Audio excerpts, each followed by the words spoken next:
Karena angan-angan itu bisa lari ke sana kemari aja karena dia tidak terfokus. Sederhananya seperti itu. Kalau kita sekarang sudah terfokus ke napas, diharapkan kesadaran kita bangkit untuk yaitu tadi melihat Tuhan di dalam sholat kita. Karena sholatnya orang makrifat itu bukan menyembah, sudah mengesahkan diri dengan Tuhan. Kalau Tuhan sudah esa dengan kita karena meliputi kesadaran kita yang terpisah terkadang sih. Kita merasa jauh dari Tuhan, merasa sendirian karena belum kenal Tuhan. Maka Tuhan selalu beserta kita setiap waktu, tidak pernah terpisah.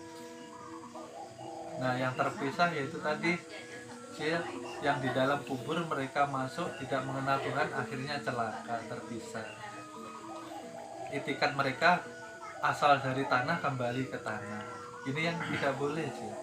Tanah harus diteruskan lagi. Makanya tadi dari tanah dari anasir tanah dia kembali ke Tuhan. Tanah ke air, air ke angin, angin ke api, api ke nur. Nah, sempurna. Seperti itu.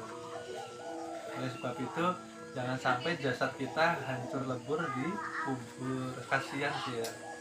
Jangan sampai terpisah. Karena ada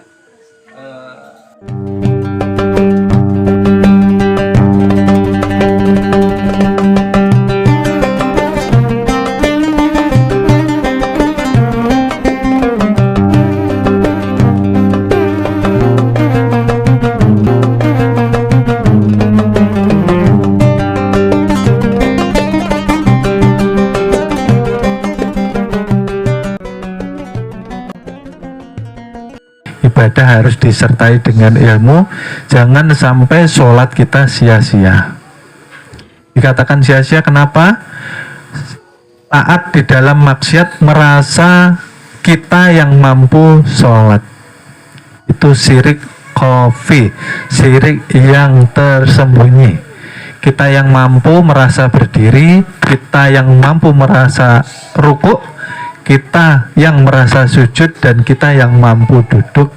Itu dikatakan kita sudah syirik yang tersembunyi. Nah, ini hati-hati Bapak Ibu. Oleh sebab itu harus mengenal diri. Dan anasir api ini tadi menjadi nafsu amarah di dalam diri kita. Anasir angin menjadi nafsu supiyah. Anasir air menjadi nafsu mutmainah. Dan anasir tanah menjadi nafsu alawamah di dalam diri kita. Yang hakikatnya 4 nafsu ini membantu kita tumbuh kembang. Dari kecil bisa menjadi remaja, dewasa, dan beranjak tua, serta nanti kembali lagi kepada Tuhan Zat yang Maha Suci. Artinya apa? Kalau sudah ini paham semua, artinya amarah, supiyah, mutmainah, alwamah, jalal, jamal, kohar, kamal, api, angin, air, tanah ada di dalam tubuh manusia juga. Api menjadi darah di dalam tubuh. Oleh sebab itu manusia yang masih hidup badannya bisa dipegang terasa hangat. Kalau yang biasa memandikan jenazah sudah dingin ya, tidak ada hangat-hangatnya. Itu merupakan gambaran api yang mengalir menjadi darah. Kemana darah hilangnya? Menguap, hilang. Angin menjadi napas di tubuh kita. Air menjadi air rasa di badan kita. Dan tanah menjadi batang tubuh di jasad kita. Ini kejadian alam semesta. Lalu kembali kita masuk lagi supaya kita bisa mengupas rahasia diri. Siapakah yang dikatakan insan kamil mukamil. Ya. Ya.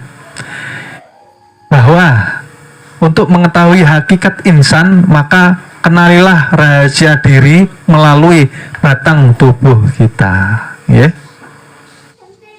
Batang tubuh kita tercipta daripada proses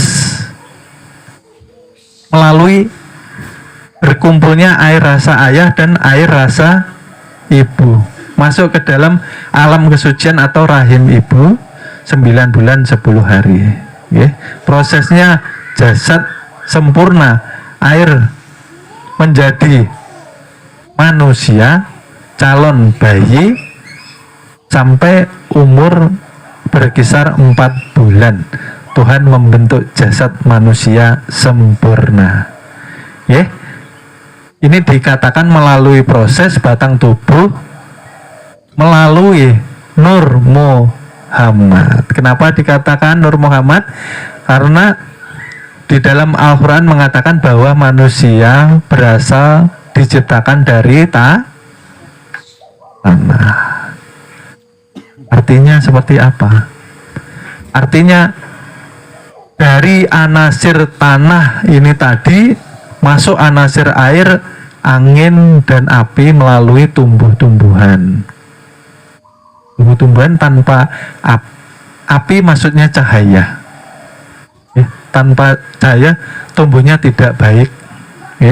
Tanpa air tidak bisa hidup, tanpa angin tidak bisa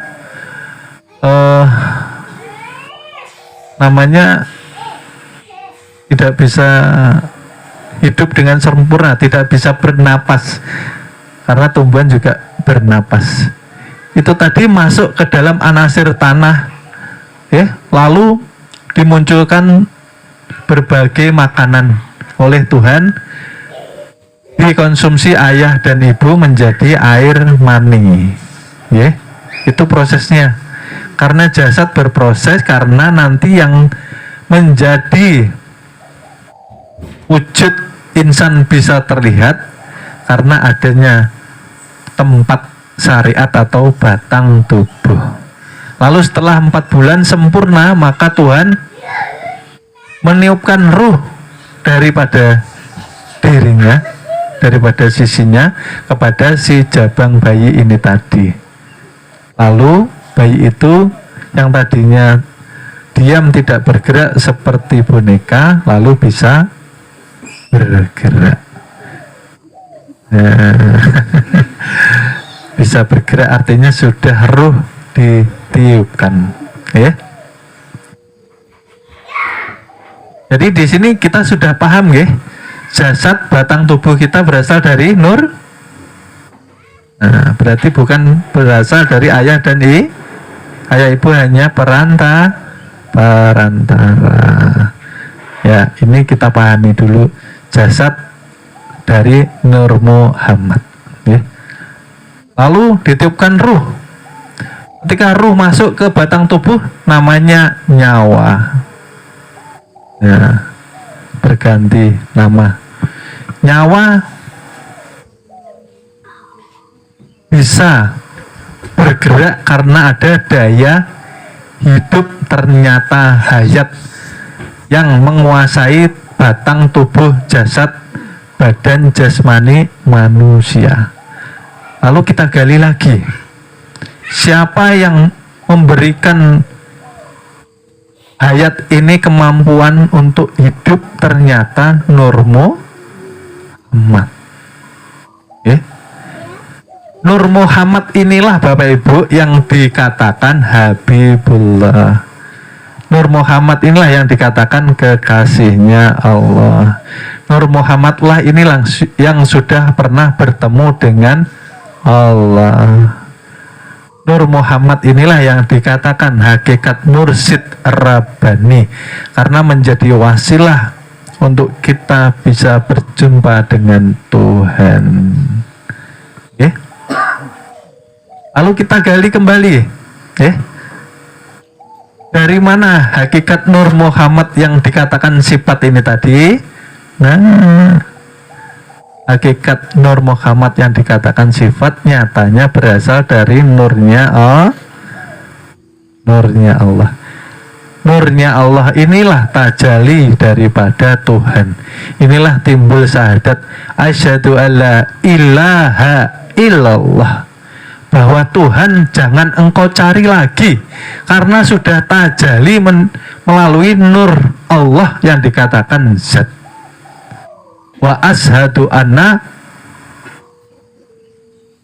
bahwa Muhammad itulah yang dikatakan wujudku, katanya Allah. Ya. Jadi Allah menamakan dirinya Muhammad. Allah menamakan dirinya Muhammad. Dan Muhammad inilah kenyataan dirinya Allah. Oleh sebab itu Muhammad dan Allah namanya tidak pernah terpisah. Hakikatnya satu jua. Zatnya yang menjadi rohani, Muhammad yang menjadi jasmani. Adamnya dikatakan bayang-bayang. Adam siapa, Bapak Ibu? Adam ialah kita. Kita bayang-bayang. Bayang-bayang tidak akan mampu menjalankan apapun tanpa yang mempunyai bayang-bayang itu bergerak. Itulah kita, Bapak Ibu. Oleh sebab itu tidak boleh kita mempunyai pengakuan diri. Ya. Setelah seperti ini, Tuhan lalu mengatakan bahwa aku mempunyai diri. Namanya jadi dirinya Tuhan itu dikatakan namanya Allah. Aku mempunyai wujud, kata Allah, namaku Muhammad. Muhammad menyatakan aku mempunyai rupa, namanya Adam. Ya. Adam mengatakan aku mempunyai rahasia. Di balik rahasia jasad, batang tubuh dan ruhani dikatakan insan kamil mukamil. Siapakah insan itu? Bukan kita, Bapak Ibu. Insan itu ya aku, kata Tuhan, yang sempurna, bukan engkau.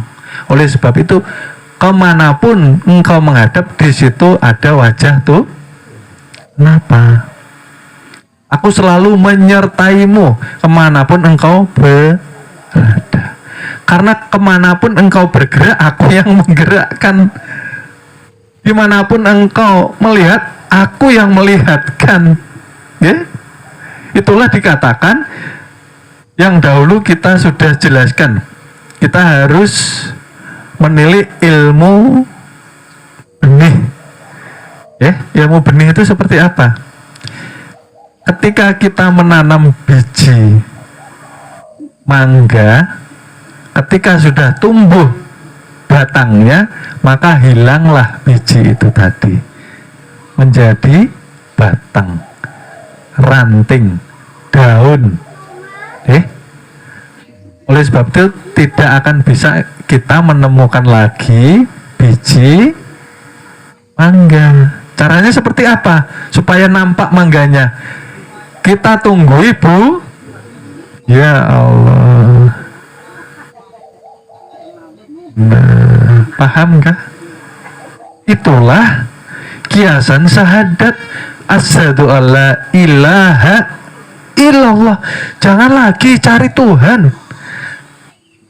Kenapa? Jangan mencari, karena tidak bisa disebut, tidak bisa dicari.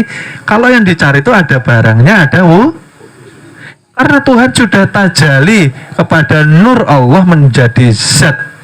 Itulah aku, katanya. Wa asyhadu anna Muhammad. Lalu yang aku jadikan utusan yang menjadi wujudku, kata Allah, itulah yang dikatakan Muhammad.